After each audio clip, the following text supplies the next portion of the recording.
Rumors of a full-blown conflict in West Asia reached an all-time high as Iran launched 200 ballistic missiles towards Israel. The two have been arch-rivals, with their enmity going back to decades. Unsurprisingly, they have also been spending significantly on defense.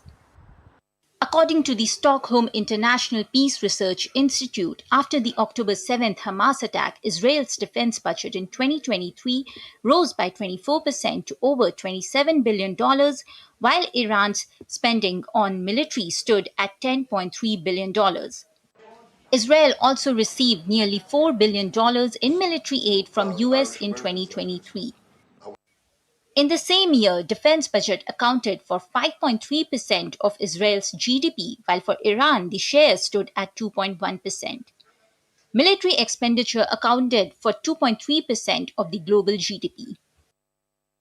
Iran's economy is mainly dependent on energy imports and agriculture, while Israel has emerged as a regional tech and industrial manufacturing hub.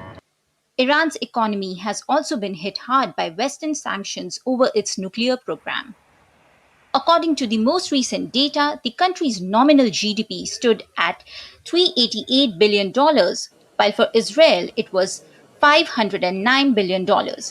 But military manpower often depends on the total population.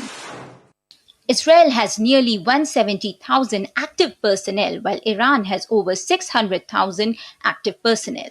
Both nations also have reservists and paramilitaries. A prolonged conflict takes a toll on the economy as resources are diverted to the military.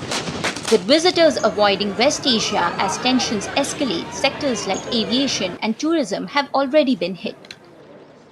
Now the growing involvement of Iran has surged oil prices. Anu Kaushik for the Economic Brief, DD India.